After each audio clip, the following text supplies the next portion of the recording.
ओम वंदे देव उमापतिं सुरगुरुं वंदे जगत् कारणं वंदे पन्नगभूषणं मृगधरं वंदे पशूनां पति वंदे सूर्यशशाङ्कवन्ननयनं वंदे मुकुन्द प्रियं वंदे भक्तजनाश्रयं च वरदं वंदे शिवं शंकरं श्याम शिवाय नमः। नमस्कार, स्वागत है आपका आचार्य वाणी में। मैं आचार्य डॉक्टर विक्रमादित्य आपके साथ हूँ। आज का विषय हमारा है कर्क राशि वालों के लिए जुलाई के मध्यकाल में ग्रहों का योग किस प्रकार का रहेगा।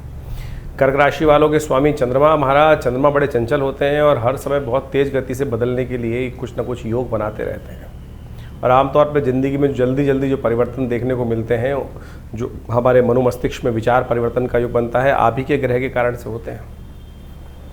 और चंद्रमा जो विशेष तौर पर हम बात करें कर्क राशि वालों की, बड़ी इमोशनल व्यक्ति माने जाते हैं।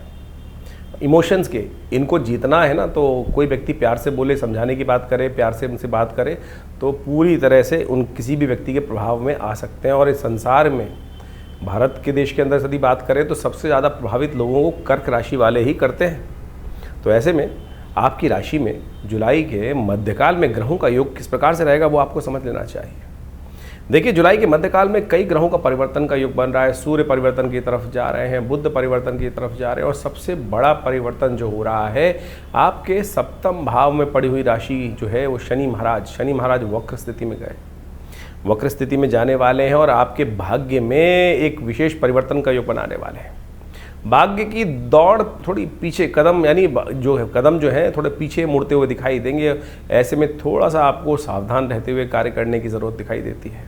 बृहस्पति महाराज उदय हो चुके हैं और आपकी राशि के दृष्टिकोण से जो योग बना रहे हैं वो सुख तो देते दिखाई दे रहे हैं, लेकिन कई मामलों में थोड़ा आपने थोड़ी सावधानी नहीं बरती तो ये ग्रहों का परिवर्तन आपको कहीं ना कहीं कुछ परेशानी उत्पन्न करने के योग दे सकता है। खैर, उसके इलाज भी हैं, वो हम इस कार्यक्रम के माध्यम से आपको समय समय बताएंगे।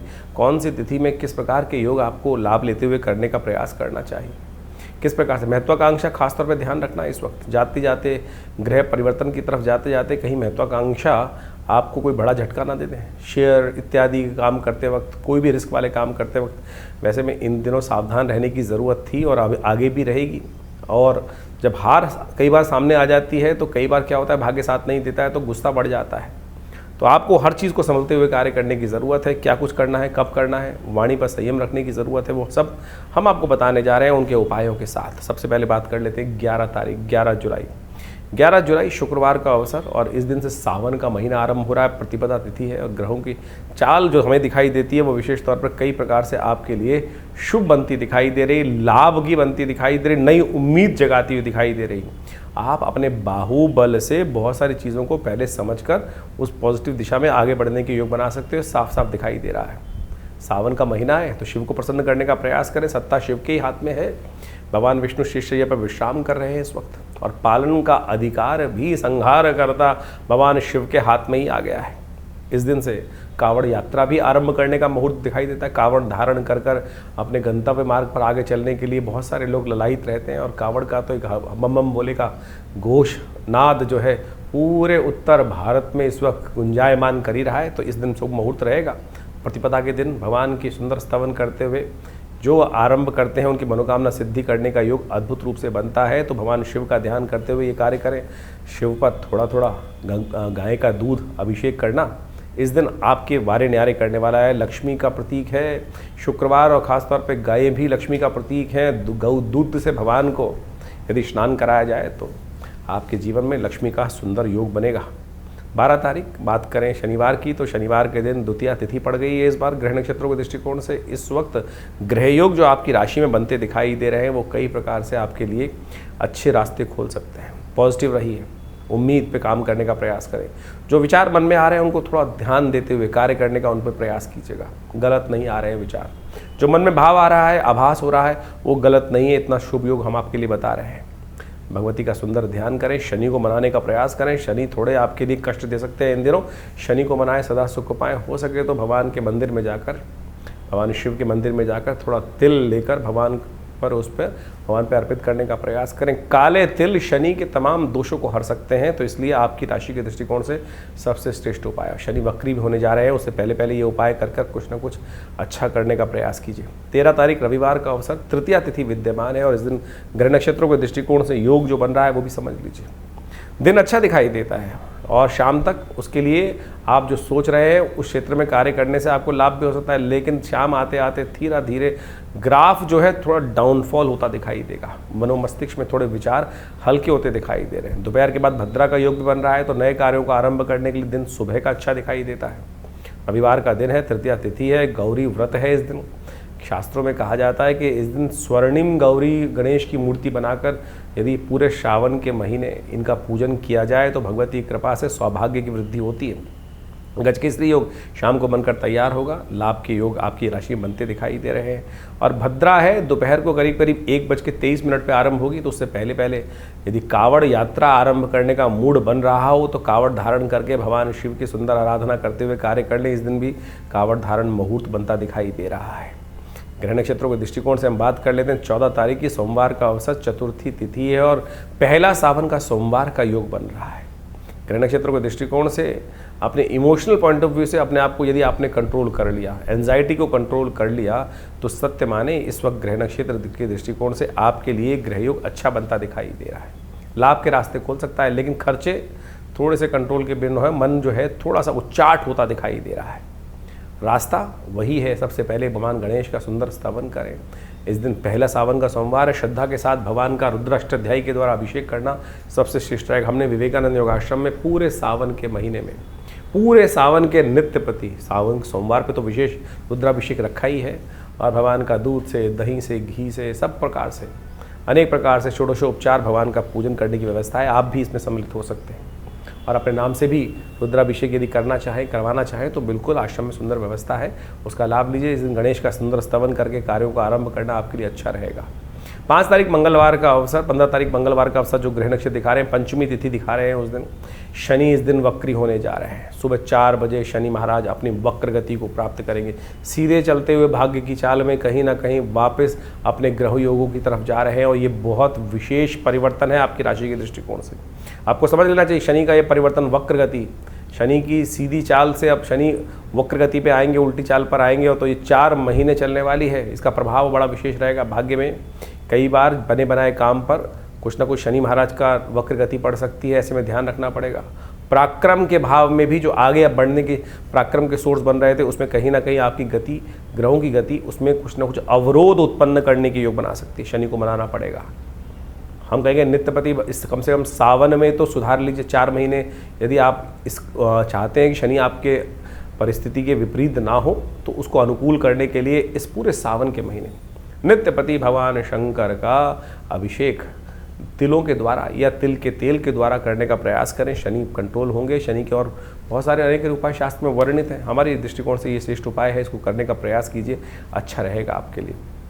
16 तारीख बुधवार का अवसर, षष्ठी तिथि विद्यमान है और ग्रह नक्षत्रों के दृष्टिकोण से महत्वपूर्ण परिवर्तन का योग बनता दिखाई दे रहा है। सूर्य परिवर्तन की तरफ जाएंगे इस दिन, कई ग्रह और भी परिवर्तन की तरफ जाएंगे और ये परिवर्तन हमको आपको दिखाई देता है कि भाग्य से कुछ ना कुछ रास्ता धर्म के द्वारा, यदि धर्म मन में उत्पन्न हो जाए तो अच्छा हो सकता है। लेकिन छोटी छोटी बातों में एंजाइटी बढ़ने वाली, गुस्सा बढ़ने वाला है, थोड़ा शांत रहना पड़ेगा। घी का दान करना चाहिए आपको।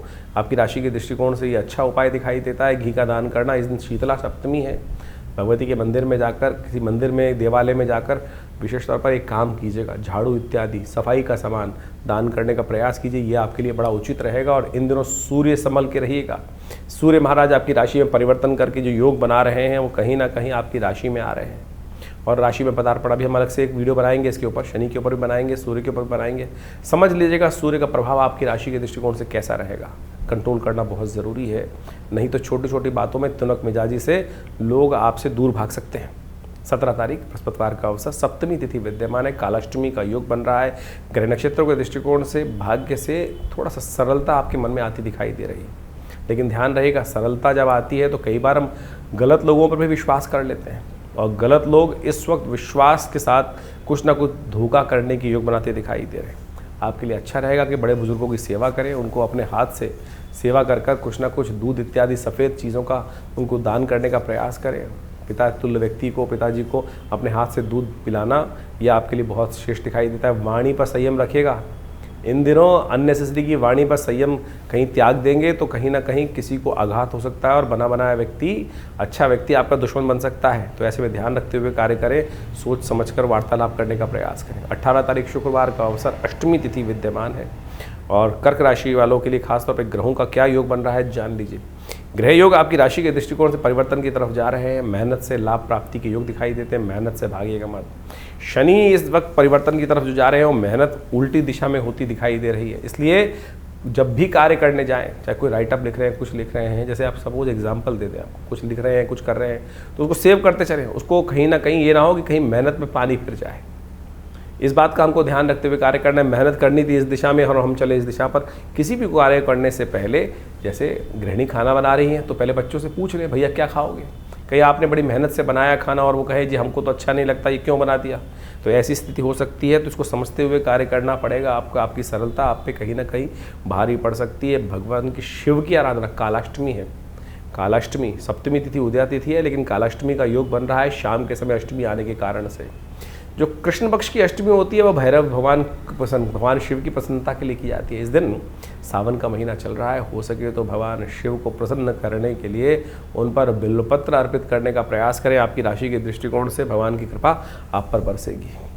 तो ऐसे में भगवान की कृपा प्राप्त करने के लिए सुंदर योग बनाएं। और कई ग्रहों का परिवर्तन का योग बन रहा है। बुध भी इस दिन परिवर्तन की तरफ जा रहे हैं और बुध आपकी राशि में चलते चलते वक्री हो रहे हैं।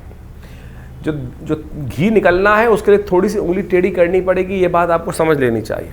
सीधी युक्ति से काम होने वाला है नहीं। इस वक्त हर चीज़ में थोड़ा सा आपको ध्यान रखना। शनि भी वक्री, बुध भी वक्री, ऐसे योग बन रहे हैं। और ध्यान रखिएगा, शिव को प्रसन्न करें।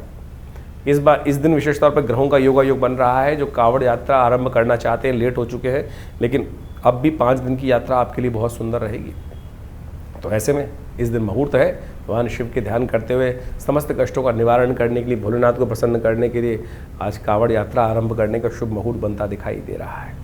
19 तारीख शनिवार, नौमी तिथि विद्यमान है। ग्रह नक्षत्रों के दृष्टिकोण से ग्रह योग आपकी राशि के दृष्टिकोण से देखें तो मेहनत से लाभ मिलता दिखाई दे रहा है। कई बार हम मेहनत करके भागते हैं इधर उधर और सोचते हैं पता नहीं किसका लाभ। अरे बिल्कुल मिलेगा, चिंता मत करो। इस बार कुमारी पूजन किया जाता है। छोटे बच्चे जो हों उनको भगवती के रूप में उपासना करें उनकी। और शास्त्रों में वर्णित है कि सावन मास की जो नवमी होती है, आषाढ़ मास सावन की जो कृष्ण पक्ष की नवमी है, कुमारी पूजन उस दिन कर भगवती कृपा से बहुत सारे कष्टों को दूर करने का योग बन सकता है।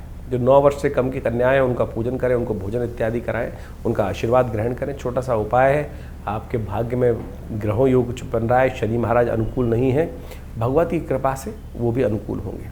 20 तारीख रविवार का अवसर, दशमी तिथि विद्यमान है। चंद्रमा उच्च के होने जा रहे हैं इस दिन और आपकी राशि के दृष्टिकोण से बड़ा श्रेष्ठ योग बन रहा है। आपकी ये लाभ के रोग रास्ते खोल सकता है। सुंदर रास्ते आपके लिए बनते तैयार होंगे। तो ऐसे में भगवान का सुंदर स्तवन भी कर लें तो वो आपके लिए अच्छा रहेगा। सावन का महीना, जो उपाय बताए हैं उनको करें और बहुत बढ़िया से इन रहस्यों को समझें कि कर्म के द्वारा कैसे योग बनते हैं। तो इस प्रकार से सावन के आरंभ काल में ग्रहों की गणना आपके समक्ष हमने रखी। ये ग्रहों की गणना के अनुसार से हम सबको अच्छे से समझ लेना चाहिए कि देखिए इस वक्त बृहस्पति अतिचारी अवस्था में पूर्ण प्रभाव उत्पन्न करने के लिए बहुत तेज गति से चल रहे हैं और शनि महाराज इस वक्त वक्र स्थिति में, जो विशेषतः जुलाई के सावन के मध्यकाल में, जो सावन का आरंभ काल है उसी में वो वक्र गति प्राप्त कर चुके हैं। और ये योग किसी प्रकार में शुभ नहीं कहा जा सकता। षडाष्टक योग भी शनि का और विशेष तौर पर आप समझिए मंगल का बनाया हुआ है। और इस प्रकार से ये संसार के दृष्टिकोण से जो कुछ दिन पहले लोगों को लग रहा था कि शांति का वातावरण द्वारा बन सकता है, ये कहीं ना कहीं अंदर खाने में कहीं ना कहीं उपद्रव के योग बनाता दिखाई दे रहा है। कहीं ना कहीं आने वाले समय में कुछ ना कुछ अशांति का वातावरण भयावह स्थिति में बनता दिखाई देगा। कुछ ना कुछ उपद्रव कहीं ना कहीं उत्पन्न होने के योग अच्छे खासी बनते दिखाई देंगे। इसके बाद शनि मंगल का टकराव भी आरंभ हुआ चाहता है।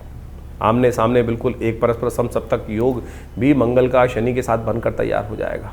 तो ये कहीं ना कहीं प्राकृतिक उपद्रव भी उत्पन्न कर सकता है, कहीं ना कहीं प्राकृतिक आपदाओं को कहीं ना कहीं आरंभ कर सकता है। भूमि का कहीं ना कहीं कंपन उत्पन्न हो सकता है और साथ साथ जो युद्ध की स्थिति जो बनी हुई थी अभी वर्ष के आरंभ काल में, वो पुनः कहीं ना कहीं दोबारा स्थिति को कहीं ना कहीं और आग में घी डालने का कार्य बहुत सारे राजनीतिक दल करते दिखाई देंगे।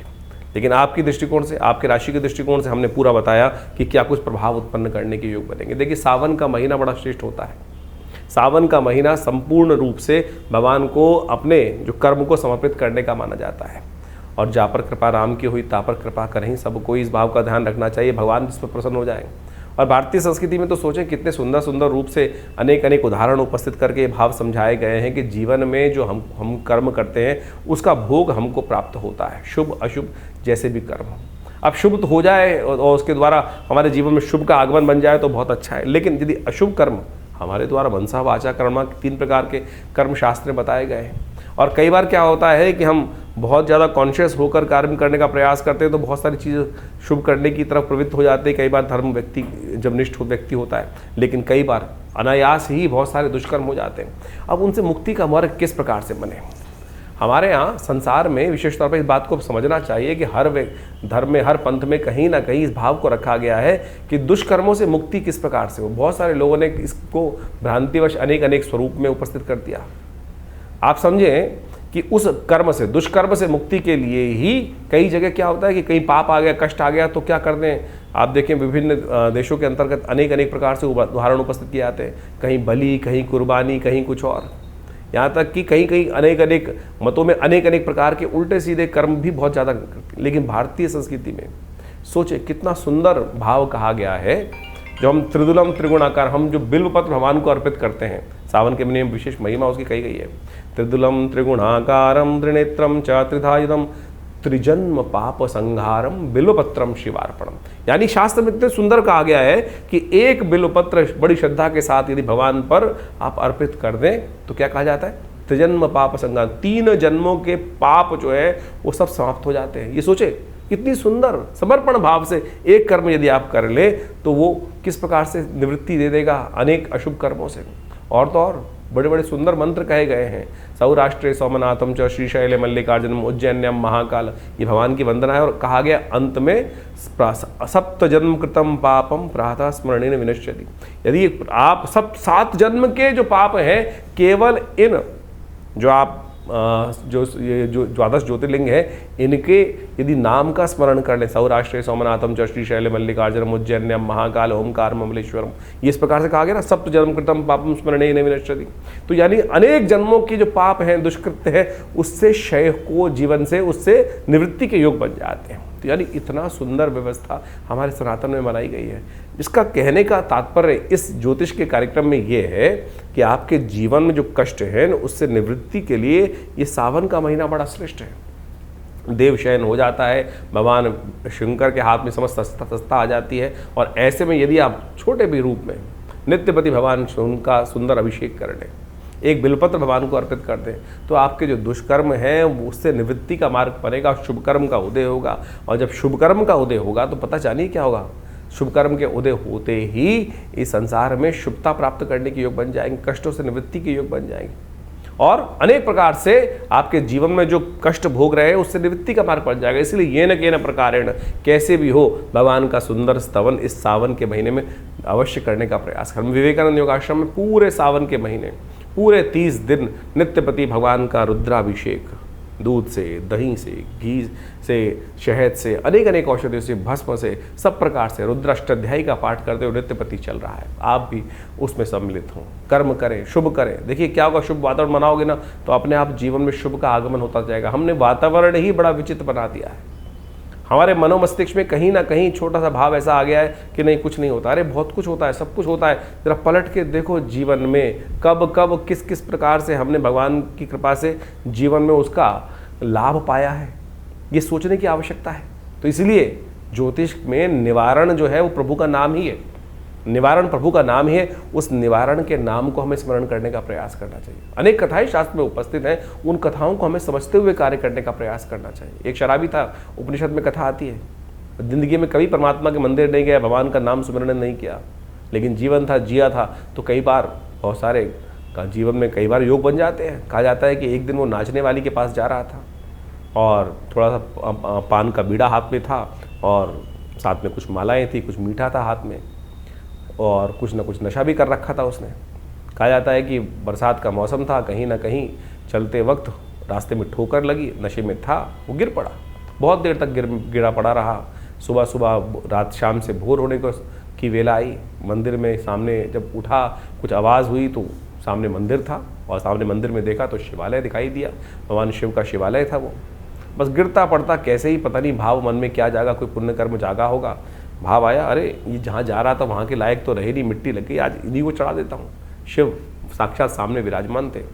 गया और उस शिवलिंग पर वही पान का बीड़ा, मिट्टी लगा हुआ, मिट्टी लगी हुई माला भगवान को अर्पित कर दी, और मंत्र जो टूटा फूटा याद था, कहीं सुन रखा था, ओम नमः शिवाय, और वही सुनते हुए वहीं भगवान पर अर्पित कर दिया। वो सब सामग्री उस मंत्र का उच्चारण करते हुए देवयोग से उसी वक्त प्राण निकल गए। चोट लग चुकी थी ज़्यादा, और वहीं शिवलिंग पर ही वो गिर पड़ा और वहीं प्राण निकल गए।